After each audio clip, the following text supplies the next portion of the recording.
ऐकत आहात करार एका लग्नाचा भाग 72. तुला त्याची काळजी करायची गरज काही नाही केतकी. मी समर्थ आहे माझ्या बायकोची काळजी करायला. रणवीर तिला सुनावतो आणि अभिकडे जातो. अभि त्याच्या ओळखीच्या माणसांकडून नंबर ट्रेस करून घेत असतो. चिव, पैलवान खूप चिडलेत, त्यामुळे सध्या काही त्याला लागेल असं उलटं बोलू नको. शिवाय तो बोलतोय ते खरं आहे की तू काळजी करू नकोस. आपण लवकरच थोरल्या सुनबाईंना शोधून काढू. त्या असतील तिथे सुखरूप असतील. तात्या तिची समजूत काढतात. हो तात्या, पण हे सर्व माझ्यामुळंच झालं. ती मलाच भेटायला येत होती. ती रडतच बोलते. कशावरून चिव तुला भेटायला येत होत्या? कदाचित वेगळंच कारण असेल जे आपल्याला माहीत नाही. परत तात्या तिची समजूत काढतात आणि तिला आतमध्ये जाऊन जरा वेळ आराम करायला सांगतात. आकांक्षालाही ते तिच्याजवळ बसायला सांगतात आणि स्वतः परत बाहेर येतात. टेन्शन तर त्यांनाही होतं, पण सध्या तेच मोठं असल्याने त्यांना सर्वांना धीरही द्यावा लागणार होता. काही समजलं अभि? कुणाचा नंबर होता ते? रणवीर त्यांच्याजवळ येत बोलतो. नाही काका, म्हणजे तो नंबर बंद असल्याने लोकेशनवर नावही ट्रेस होत नाहीये. जरा वेळ लागत आहे. तो बोलतच असतो की त्याला कॉल येतो. हा सुरेश, कळालं कुणाचा नंबर आहे ते? तो फोन उचलत बोलतो. तू कन्फर्म आहे सुरेश? समोरून नाव ऐकताच अभि जरा अविश्वसनीय होतो. त्याला खात्री वाटत नव्हती त्या नावाची, पण तिकडून हो म्हटल्यावर तो कॉल कट करतो. काका, मला कळालं आहे यामागे कोण आहे. मी जात आहे. तुम्ही इकडे सर्वांची काळजी घ्या. अभि घाईघाईत बोलतो आणि फोन खिशात ठेवून चालायला लागतो. अभि कोण आहे? आम्हाला पण सांग ना. आणि तू एकटा जाऊ नकोस, मीही येतो. रणवीर त्याला बोलतो. काका, तो आपल्या परिचयाचाच आहे आणि मी त्याला जास्त चांगलं ओळखतो. तुम्ही खरंच काळजी करू नका. अभि त्यांच्या खांद्यावर हात ठेवत बोलतो. जरी तसं असलं तरी बेटा, तू रणवीरला सोबत घेऊन जा. उलट तुला मदतच होईल. तात्याही समजावत बोलतात. काही कळालं का अभि? आईबद्दल? केतकी त्यांचा आवाज ऐकून बाहेर येत बोलते. तिला तरी कुठली झोप लागणार होती. आईची काळजी तिलाही होतीच की, कितीही झालं तरी. केतकी, जर तुला बरं वाटत असेल तर तू व रणवीर काका तुम्ही चला माझ्यासोबत. मला केतकीशी काही बोलायचं आहे आणि त्याच्यासाठी आपल्याकडे वेळ नाही. गाडीतच बोलू या विषयावर. तो तिला पाहतच घाईघाईत बोलतो. ओके, आपण डॉक्टरांची परवानगी घेऊ आणि तिला सोबत घेऊन जाऊ. रणवीर बोलतो. तो आता थोडा शांत झाला होता, कारण ती जागा आता दीपावरच्या काळजीने घेतली होती. तात्या, आकांक्षा व केतनला आकांक्षाच्या घरी जायला सांगून रणवीर डॉक्टरांची परवानगी घेऊन तिला आपल्याबरोबर घेत तिघे निघतात. त्याच्या गाडीने, जी त्याने सकाळी मागवली होती हॉस्टेलवरून. बोल अभि, कोण आहे यामागे? गाडीत बसताच केतकी त्याला विचारते. मला सांग केतकी, काल तू असं का बोलली होतीस की मी फक्त टाइमपास करत होतो तुझ्याबरोबर? तो ड्राईव्ह करतच विचारतो. अभि, हा काय सवाल आहे? तुमचे पर्सनल इश्यूज बाजूला ठेवा आणि दीपा कुठे आहे ते सांगा. रणवीर त्याला ओरडतो. काका, तीच व्यक्ती आहे का जिने दीपा काकींना किडनॅप केलं आहे? ते मला फक्त कन्फर्म करायचं होतं, बस, बाकी काही नाही. तो बोलतो. त्यावेळी तीही त्या गोष्टीचा विचार करत होती. तुला काय आठवत आहे का केतकी? काल नक्की कॉलेज सुटल्यावर काय झालं होतं तुझ्यासोबत? तो परत तिला विचारतो. अरे जास्त काही नाही. मला तुझा खूप राग आला होता सकाळच्या त्या प्रकरणानंतर. ती बोलून पॉज घेते तर तोही शांत होतो. दोघांना तो प्रसंग समोरून जो गेला होता. संध्याकाळी मी कॉलेज कॅम्पसमध्ये होते लेक्चर सुटल्यावर. तोच मला सुमित, तुझा क्लासमेट, भेटला होता. तो मला म्हणाला की फ्री आहेस तर येतेस का बाहेर? मीही बरं म्हटलं आणि त्याच्याबरोबर गेले. ती त्या फ्लॅशबॅकमधून लगेच बाहेर येते आणि बोलायला लागते. सुमित वाटलंच मला. काका, तो नंबर ही त्याचाच होता जो तुम्हाला व काकींना कॉल आला होता. अभि बोलतो. पण तो असं का वागत आहे? तो तर तुझा चांगला मित्र आहे ना? रणवीर आता पूर्णपणे गोंधळून गेला होता. आणि दीपाजींना हार्म करायचं कारण काय? नाही, तो काकींना हार्म नाही करणार, कारण तो तसा चांगला मुलगा आहे. पण आता तिथे गेल्याशिवाय काहीच कळणार नाही तो असं का वागला. तो अजूनही त्याचीच बाजू घेत होता. केतकी, तुला अजून काही आठवतंय का? त्याने आपला मोर्चा परत केतकीकडे वळवला. नाही, मला त्यानंतरचं काहीच आठवत नाही. तीही आता काळजीत पडली. शिवाय तीही त्याला चांगलंच ओळखत असल्याने त्याने आपल्या आईला त्रास का द्यावा हा प्रश्न तिलाही पडला होता. पण सध्या कोणालाच त्याचं उत्तर मिळत नव्हतं, कारण ते फक्त सुमितच देऊ शकत होता. का मला असं वाटते की ह्याने सर्व मला बदनाम करण्याच्या उद्देशाने केलं आहे? आकांक्षा? आकांक्षा तर त्याच्या वागण्याला जिम्मेदार नसेल. तो आपल्याच मनाशी विचार करत होता आणि थोड्याच वेळात गाडी त्याच लोकेशनला आली जे लोकेशन ट्रेस केलं होतं. गाडी खाली उतरण्याआधी गरज लागली तर पोलिसांनाही मदत मिळावी या उद्देशाने एका ओळखीच्या इन्स्पेक्टरला कळवले होते. अरे वा, सगळेच आलात की आपण. बघा, भावी सासूबाई, तुम्हाला घ्यायला कोण कोण आलं आहे? भावी सासरे, भावी जावई व मुलगीसुद्धा. सगळे एक साथ घ्यायला आलेत. सुमित हातातल्या गनशी खेळत बोलतो. ते तिघे त्या लोकेशनला गेले होते. ती एक साधी चाळ होती आणि चाळीतल्या एका घरात दीपाला बांधून ठेवलं होतं, तोंडात बोळा कोंबलेला. तुम्हाला बघून खरंच आनंद झाला पैलवान, पण एवढी लवाजमा घेऊन यायची गरज नव्हती. मी तुम्हाला फोन करून कळवणारच होतो तुमच्या या बायकोला घेऊन जा म्हणून. तो विकृत हसत बोलतो. सुमितने तिथेच असलेल्या खुर्चीवर एक पाय ठेवला होता आणि गनशी हाताने खेळत होता. सुमित, अरे हे काय आहे? तू दीपा काकींना का असं बांधून ठेवलं आहे? त्यांची काय चूक आहे? अभि दीपाकडे जात बोलतो. ए, मागे सरक. जास्त शानपट्टी नाही करायची. हा अड्डा माझा आहे आणि इथे फक्त माझीच चालेल. तो त्याच्यावर गन उगारत बोलला. ओके, आम्ही नाही काय करत. पण तू हे का करतोय? काय बिघडवलं आहे आम्ही तुझं? रणवीर जरा शांतपणे बोलतो. कारण आता जास्त आताईपणा केला तर दीपाला इजा व्हायची म्हणून.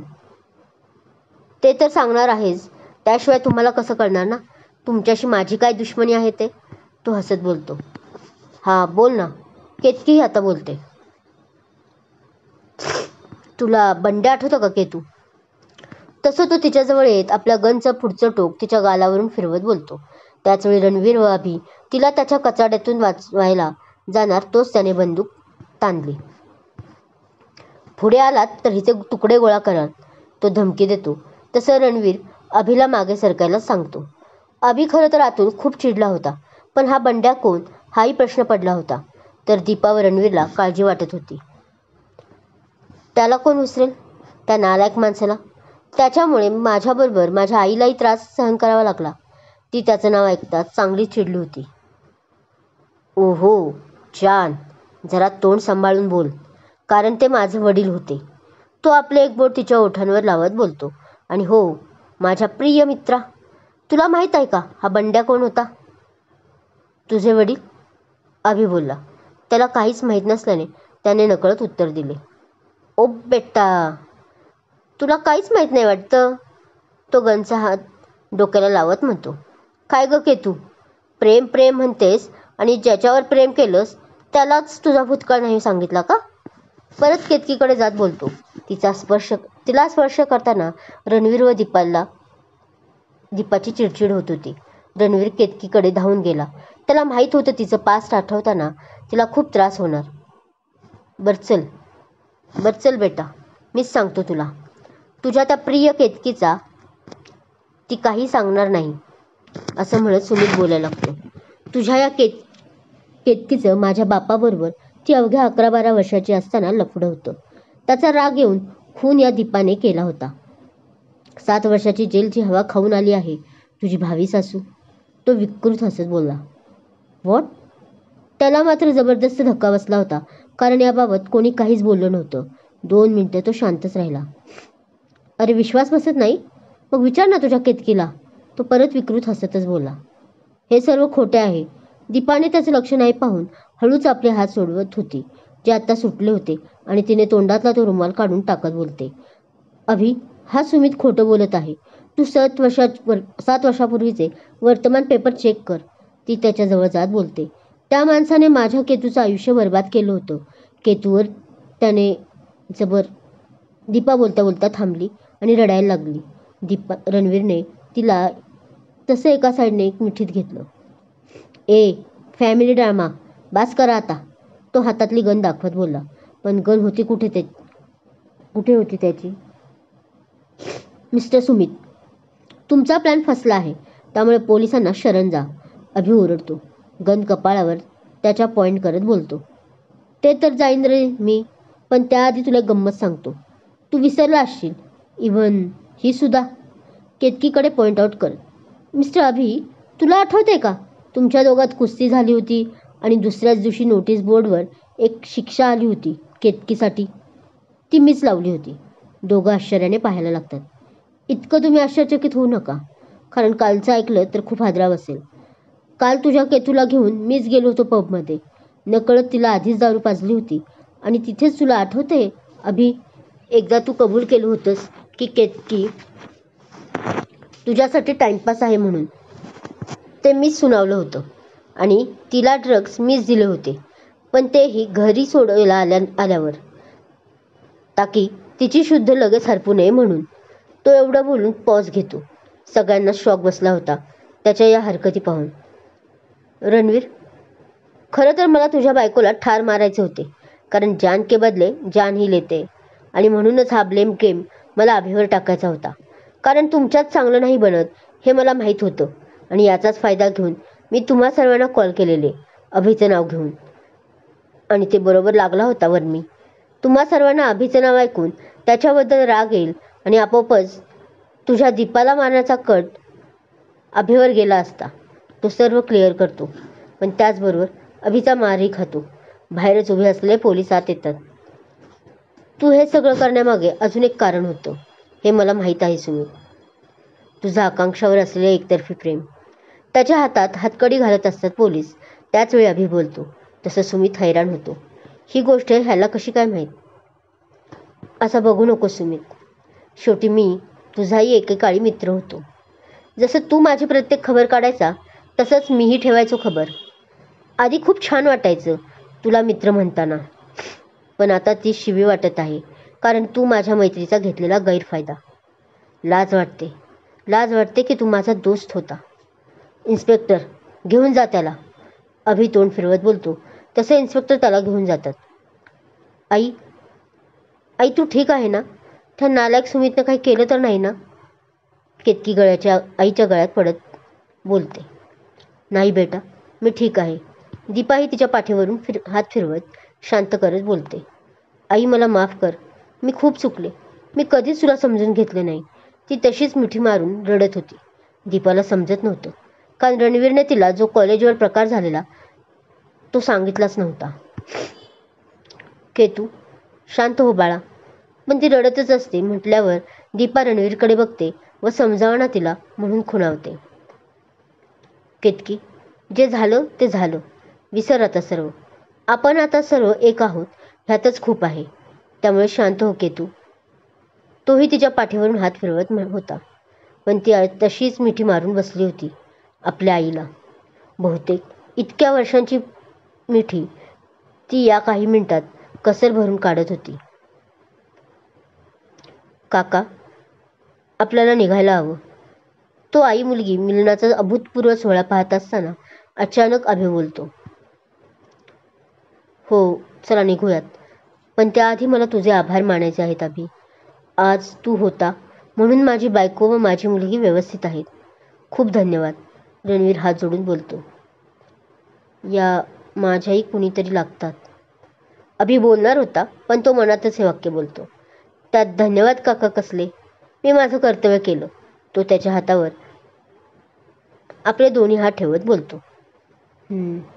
पण कुणीही आजकाल एवढं करत नाही, रणवीर बोलतो. आणि अभि, आय एम सॉरी. ते तात्यांच्या वाढदिवसादिवशी, रणवीर गिल्टी फील करत मान खाली करत बोलतो. काका, ते मी कधीच विसरलो आहे. तुम्हीही विसरा सर्व आता. एक नवीन सुरुवात करू असं मगाशीच बोललात ना केतकीला? तो हसत बोलला. हो, बरं चला इथून. आम्हाला घरी जावं लागेल रात्र होण्याआधी. रणवीर बोलतो तसं सर्वजण तिथून बाहेर पडतात.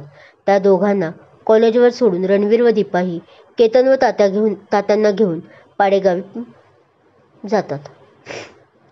दीपाजी, तुम्हाला अभिमन्यू कसा वाटला? घरी पोचल्यावर रात्री रणवीर दीपाला विचारतो. कसा वाटतो म्हणजे? साडीची घडी घालत असलेली दीपा त्यालाच विचारते. कसा वाटतो म्हणजे कसा वाटतो? ॲज अ माणूस म्हणून. रणवीर, माणूस म्हणून चांगलाच आहे तो, नो डाऊट. पण मला ना तो जावई म्हणून चांगला वाटतो. जसं आत्ता रणवीरजी तुमच्या मनात जे चाललं आहे ना, दीपा हसत बोलते. पण रणवीरला नवल वाटतं की आपण मनात जो विचार करतोय ते तिला कसं कळालं ते. इतका विचार करू नका रणवीरजी. आपण व आपलं नातं आता जुनं होत चाललंय आणि आपण यामुळे इतकं तर नक्कीच एकमेकांच्या मनातलं ओळखू शकतो न बोलता, कारण आपल्या नात्यात बोलायची अशी गरज भासत नाही. ती हसून पुढे बोलते. तेही आहे. 1 सेकंड. आपलं आणि आपलं नातं जुनं झालं आहे म्हणजे नक्की काय म्हणायचं आहे तुम्हाला? मी म्हातारा झालोय. रणवीर तिच्याकडे भुवया जुळवत पाहत बोलतो. हो, आता तुम्हीच पहा ना. तुमची मुलगी प्रेमात पडली आहे म्हणजे ते प्रेम नवीन आहे म्हटल्यावर आपलं प्रेम जुनं झालं आणि त्याबरोबर आपणही. ती हसत बोलते. तुम्ही झाला असेल म्हातारे दीपाजी, मी मात्र अजूनही जवान आहे. तो स्वतःला समोरच्या आरशात निहाळत पाहत बोलतो. हो बाबा, तुम्ही अजूनही 20तले तरुण वाटता. मी 70ची वाटते. ती हसत हात जोडत म्हणते. आता कसं? म्हणत रणवीर हसतो आणि तिला मागून ओढत आपल्या मिठीत घेतो. कशी इतकी वर्ष गेली कळालेच नाही. तो तिच्या खांद्यावर डोकं ठेवत भावुक होत बोलतो. मागची वर्ष कशी गेली हे आठवण्यापेक्षा आता पुढे येणाऱ्या वर्षांचा विचार करूयात. रणवीरजी, मला तुमच्यावर आता फक्त आणि फक्त प्रेम करायचे आहे. खूप झाली ही पळापळ. आता शांत होऊन तुमच्याच मिठीत येणारा प्रत्येक दिवस आनंदात घालवायचा आहे. तीही खूप भावूक झाली होती. मग कोण अडवते तुम्हाला दीपाजी? तो तिच्या मानेवर आपला चेहरा घुसळत म्हणतो. आजही मी तिथेच आहे आणि तुम्हीही. दीपाजी, तुम्हाला आपली पहिली भेट आठवते? त्या गुंडांबरोबर केलेली दगडफेक? तो आपल्या भूतकाळात शिरत बोलला. त्या क्षणीच मी तुमच्या प्रेमात पडलो होतो दीपाजी. झाशीची राणी नाव दिलं होतं. तो हसून बोलतो. ती रात्र मी कशी विसरेन? माझ्या आयुष्यातील काय रात्र होती ती. राणाजी, रक्ताच्या थारोळ्यात पडलेले आणि तरीही त्यांना फक्त आमचीच जीवची काळजी जास्त लागून राहिली होती. जीव होती त्यांची 4 दिवसांची, मऊ मऊ अंगाची, अगदी बापावर गेली होती त्यावेळी दिसायला आपल्या. दीपा खूप इमोशनल झाली होती. राणाजींना विसरणं इतकं लगेच शक्य नव्हतं ना. किती झालं तरी तिचं पहिलं प्रेम होतं. माझ्यावर तर त्यांचे खूप उपकार आहेत. केतकीसारखी मुलगी दिल्याने मी शतशः आभारी आहे त्यांचा. तोही रूममध्ये कोपऱ्यात असलेल्या राणाजीच्या फ्रेमकडे पाहत बोलतो. दीपाच्या डोळ्यातून नको म्हणत असतानाही अश्रूंचा थेंब खळकन बाहेर येतोच. आपलं ठरलं होतं ना रणवीरजी, जुनं विसरून जायचं म्हणून? ती आपल्या अश्रूंना आवर घालत बोलते. त्याचे डोळे पाणावले होते. तो तिला एका साईडने मिठीत घेतो. आता नवीन आठवणी निर्माण कराव्या लागतील म्हणत तो हलकेच हसत तिच्या गालावर किस करतो. चला हो, काहीतरी काय. ती त्याच्या हातावर चापट मारत गोड लाजते. दीपाजी, काय सुंदर लाजता तुम्ही. तो तिचा खाली झालेला चेहरा हनुवटीला पकडत वर करत बोलतो. रणवीरजी, आपली मुलगी आता मोठी झाली आहे त्याचं तर भान ठेवा. आणि आपण तिच्याबद्दल बोलत होतो. दीपा त्याला आठवण करून देते. आणि मला जावई म्हणून अभिच पसंत आहे. तो हसत बोलतो. आणि मलाही, म्हणत ती आपली मिठी घट्ट करते दोघांच्या भविष्य काळाची स्वप्न पाहताना. तू मला का टाळत आहेस केतकी? दुसऱ्या दिवशी लंच ब्रेक नंतर कॅन्टीनमध्ये एका खुर्चीवर बसलेल्या केतकीला पाहून अभि बोलतो. तो सकाळपासून तिच्याशी बोलायचा प्रयत्न करत होता पण ती त्याच्यापासून दूर पळत होती. मी का टाळू तुला अभि? ती एकदम थंड आवाजात बोलते. तेच मी तुला विचारत आहे. तो खुर्ची तिच्या शेजारी मांडून त्यावर उलट बसत बोलतो. काय झाले आहे? तू का रागावली आहेस माझ्यावर? तो तिच्या केसांना हलके हलके मालिश करत बोलतो. त्याच्या अचानक स्पर्शाने ती काही सेकंद मोहरून गेली होती. डोळे बंद करून फील करतच होती किती भानावर येते. बिहेव मिस्टर अभिमन्यू, आपण कॅन्टीनमध्ये आहोत. ती ताडकन डोळे उघडते आणि इकडे तिकडे पाहत रागाने बोलते. नाही, मला नाही वागायचं चांगलं. तोही हट्टीपणा करत बोलतो. कोण काय विचार करेल आता त्याची मला पर्वा नाही ना. आधी कधी होती. आणि तसंही सर्वांना आता माहीत आहे की मी फक्त तुझ्यावर आणि तुझ्यावरच प्रेम करतो. तो तसाच हात केसांवर ठेवून बोलतो. Really mister Abhimanyu? ती आता जरा त्यावर जरा चिडून बोलते. कालपर्यंत तर आपल्यात फक्त टाइमपास होता असं म्हणत होता ना. आणि ती ती कुठे गेली आज ऐश्वर्या? स्वतःला नावाप्रमाणे ऐश्वर्या राय बच्चन समजणारी. तिला किस करताना कुठे होतं तुमचं प्रेम माझ्यावरचं? जास्त हायपर होत ती बोलते. केतकी, तू जे पर्व पाहिलं ते खरं नव्हतं, तो तिला समजावत बोलला. हो, खरं नव्हतं. तिनं ते घडवून आणलं होतं. तिला दिसली होती ना मी येताना, म्हणून ती मला जळवत होती. गेले 8 दिवस ती मला तेच फील करवत होती. माहीत आहे मला सर्व, ती तोंड पाडून बोलते. बघ, सर्व तर तुला माहीत आहे, मग काय प्रॉब्लेम आहे जे तू मला टाळत आहेस? तो केविलवाना चेहरा करत बोलतो. कारण तुम्ही खुद्द आहात मिस्टर अभिमन्यू, ती त्याच्या छातीवर बोट ठेवत म्हणते. एकीकडे म्हणता तुमचं माझ्यावर खूप प्रेम आहे आणि दुसरीकडे तुम्ही त्या ऐश्वर्याबरोबर. शी, बोलूही वाटत नाही ते तुम्ही केलंत. अगं पण मी मुद्दामून नाही केलं. तुलाही चांगलं माहीत आहे की काय झालं होतं त्या दिवशी. तो तिच्याकडे केविलवाण्या नजरेनं पाहत असतो. केतकीला खरं तर हसू येत होतं, कारण तिचा विश्वास होता की तो असं वागणार नाही. एवढ्या दिवसात तेवढं तरी ती त्याला ओळखायला लागली होती. ती जेव्हा प्रेमाचं नाटक करत होती हे त्याला नव्हतं माहीत, पण त्याचं तिच्यावर तेव्हाही प्रेम खरं होतं.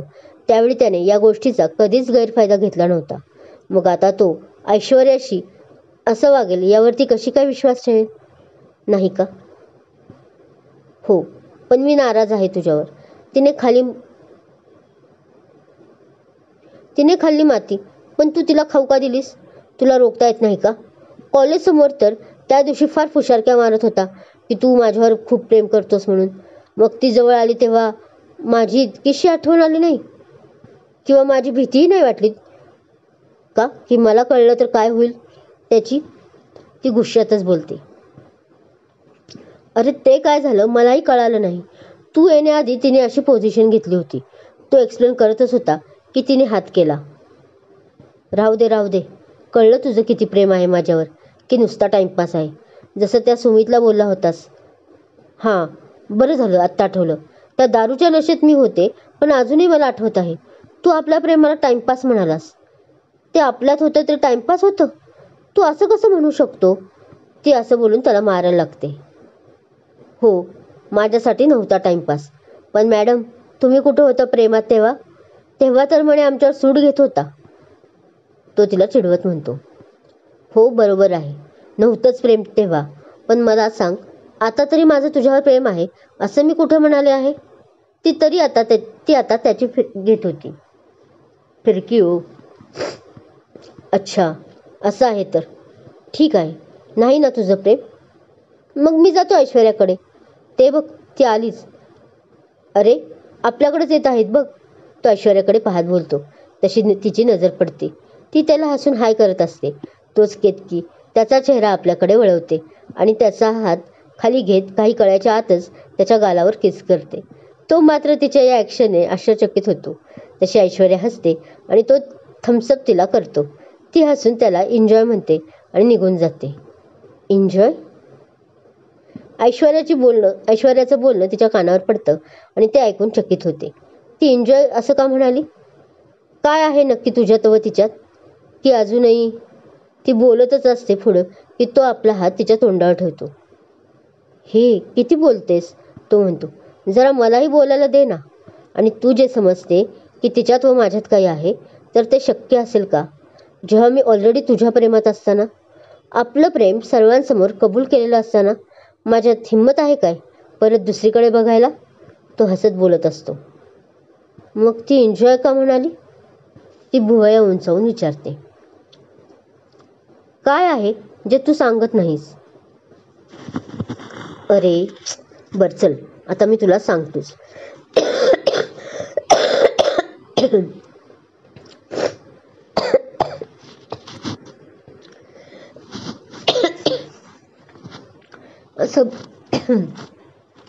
असं बोलून तो जरा सावरून बसतो आणि बोलायला लागतो. म्हणजे ही तिचीच आयडिया होती. तो आधीच आपली बाजू क्लिअर करतो. कसली आयडिया? काय बोलतोस? नीट सांगणार आहेस का की मी जाऊ तिला विचारायला? ती धमकी देत. ऐक, नको चिडू. आणि तिच्याकडे तर बिलकुल नको जाऊस, कारण मी सांगतोय. तो ती उठली होती म्हणून तिचा हात धरून खाली परत खुर्चीवर बसवतो. मी तर तुझ्यावर प्रेम आहे कबूल केलं होतं, पण तिला असं वाटत होतं की तू माझ्यावर प्रेम करत आहे. त्यामुळे मी प्राजूबरोबर डान्स करत असल्याने तू जेलस फील केलं आणि म्हणूनच तू सुमितबरोबर तशी वागली.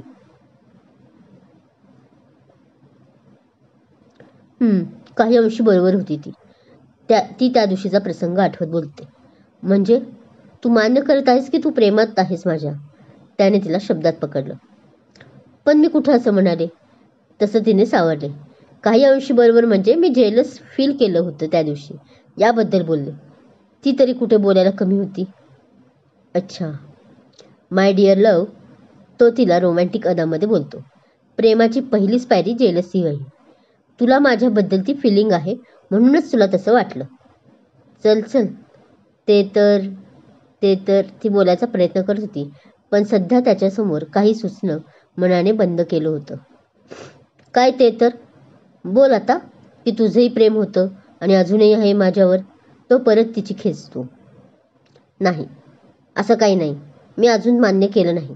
आणि ते असंही असू शकतं ना, की तू माझा चांगला दोस्त होता आणि आहे म्हणून फ्रेंडशिपमध्ये असलेली ती जेलसी असेल, ती बोलते. अच्छा, फक्त आपण फ्रेंड्स आहोत. तर मग मला सांग, आत्ता ऐश्वर्या आली होती तेव्हा तिला पाहून तू इरिटेट का झाली? आणि फक्त आपण फ्रेंड्स आहोत तर गालावर किस का केली? तो तिच्याकडे भुवया उंचवत विचारतो. त्यावर ती गप्प बसते. बोल ना आता, प्रेम की फ्रेंड्स? हे बघ, तू उगीच शब्दांचा खेळ खेळू नकोस. आधी मला सांग, तुझ्यात व ऐश्वर्यात काय शिजत होतं? ती मूळ मुद्द्यावर. तशी ती हुशार. बरं सांगतो, पण तुलाही मान्य करावं लागेल, तो म्हणतो. काय? ती डोळे मोठे करत. हेच 3 मॅजिकल वर्ड्स तुला बोलावे लागतील, तो डोळे मिचकावत म्हणतो. बघू, आधी तू सांग. तीही भाव खात. ही तिचीच आयडिया होती तुला जळवायची. आठवडाभर ती जे करत होती ना, ते सर्व आम्ही मुद्दामून करत होतो, कारण तू जळून जळून राख होशील व आपलं प्रेम स्वीकारशील म्हणून. पण मध्येच तू एकदम उत्साहात असताना अचानक तोंड पाडून बोलतो. रिलॅक्स. आता तो निघून गेला आहे आपल्या आयुष्यातून. पण एक सांग, त्याने तुला सांगितले होते का की आकांक्षावर तो एकतर्फी प्रेम करत होते? ती विचारते. नाही, पण मला अंदाज आला होता जेव्हा तो पहिल्यांदाच घरी आला होता. 2 वर्ष तो नाही म्हणायचा आधी माझ्या घरी यायला, पण नंतर दिवाळीत अचानक आला होता मागच्या वर्षी, आणि त्यानंतर तो कमी बोलायला लागला, तो स्पष्ट करतो. कदाचित तिने नकार दिला असेल. भाई आवडत होता ना तेव्हा तिला, ती बोलते. कदाचित, तो बोलतो आणि काहीतरी विचार करत असतो. मग तू आकांक्षेला काही विचारलं का नाही? ती त्याला विचारते. जाऊ दे, सोड आता तो विषय. तसंही आकांक्षाचं नवीन आयुष्य तुझ्या बॉडीगार्ड बरोबर सुरू झालं आहे, तो एक उसासा टाकत बोलतो. बिहेव, भाऊ आहे माझा तो. ती त्याच्या खूप क्लोज जात त्याची कॉलर धरतच बोलते. इतके जवळ असतात की एकमेकांची धडकन ऐकू येत शकते. दोघंही नजरेत हरवून जातात. हेही विसरले होते की ते कॉलेजच्या कॅन्टीनमध्ये होते. सर्व येणारे जाणारे त्यांना पाहून हसत होते. त्यातच एकाचा धक्का लागतो. आता तो मुद्दामून लागतो की खरंच लागतो त्या मुलालाच माहीत. सॉरी. ती पटकन त्याची कॉलर सोडते आणि इकडे तिकडे पाहायला लागते. तोही गालत हसत आपल्या कोवळ्या मिशीला जरा पिळू देत मागे सरकतो. आता तरी मान्य आहे ना प्रेम आहे म्हणून? तो मागे सरकतानाही तिच्या कानात कुजबुजतो. तशी ती दुसरीकडे पाहत गोड लाजते. आता तुम्हाला वेगळं सांगावं लागेल की डोळ्यात ही माझ्या कळले असले तरी? ती तशीच बोलून जाणार. तो तिचा हात पकडतो मागून. ती आपल्या हाताची मूठ करून कपाळावर ठेवते. डोळे मिटून जीभ दाताखाली चावते. तसं त्याचं लक्ष तिच्या हाताकडे जातं. तीच वस्तू असते तिच्या हातात जी त्याने श्री व आकांक्षाच्या साखरपुड्याच्या दिवशी घातली होती. हे त्याच आहेत ना? म्हणून तो तिचा हात आपल्या हातात घेत त्या वस्तूवर टिचकी वाजवतो, जसं त्याने त्या दिवशी मारल्या होत्या. तिला ते आठवून परत आता ती त्याच्या प्रेमात मोहरली होती. फरक इतकाच की ते सर्व आपण नाटक करत आहोत असं तिला वाटलं होतं. आणि आज आपलं त्याच्यावर खरं प्रेम आहे ही भावना मनात असल्याने ती अजूनच लाल झाली होती. त्यात ती खूप गोड दिसत होती. मॅडमने अजूनही डोळे उघडले नव्हते. त्याचा तो पहिला स्पर्श असल्यासारखं ती अनुभवत होती आणि तो तिच्या त्या वस्तूशी खेळत होता. कारण तिला ते आवडत आहे हे त्याने जाणलं होतं. ती वस्तू म्हणजेच बांगड्या होत्या. सिल्वर ऑक्साईडच्या नाजूक डिझाईनच्या. तो आता हळूहळू आपल्या ओठांचा स्पर्श करतो आणि तशी ती भानावर येते. अभि, काय करत आहेस? ती हात काढत बोलते. आपण यार कॅन्टीनमध्ये आहोत याचं तरी भान ठेव ना. ती हलकेच दटावत बोलते. ओ सॉरी. तोही भानावर येतो. त्याचं त्याला कळलं नव्हतं की तो पुढे कसा काय गेला होता. It's okay. आज माफ केले, पण परत ती बोलतच असते की तो कान पकडून माफी मागतो. अरे बोलले ना इट्स ओके म्हणून. ती त्याचे कानावरचे हात काढत बोलते. मग माफ केले ना तर बोल ना मॅजिकवाले 3 वर्ड्स. तो डोळा मारत बोलतो. आलास मूळ पदावर. ती बारीक डोळे करत बोलते. पण मी कुठे भरकटलो होतो. तूच तर. तो बोलत असतो की ती त्याच्या तोंडावर हात ठेवते. किती हा चावटपणा अभि. ऐकेल ना कुणीतरी. ती त्याच्या डोळ्यात पाहत लाजते. तसं तो त्याच्या तोंडावर ठेवलेल्या हातावर तिच्या किस करतो. तशी ती डोळे मोठे करत आपला हात काढून घेते. इतकं गोड कसं काय असू शकतं कोणी. तो हसत म्हणतो. तशी तिला परत त्याच्या बोलण्याने लाज वाटते. हाय. तो आपल्या हृदयावर हात ठेवून मागे झुकत मेल्याची ॲक्टिंग करतो. पैलवान, आज काय आम्हाला मारायचा विचार आहे का? जे सारखं असं लाजून लाजून आमच्यावर वार करत आहात. तो खूप रोमॅन्टिक आवाजात तिच्या कानात शेवटचं वाक्य कुजबुजतो.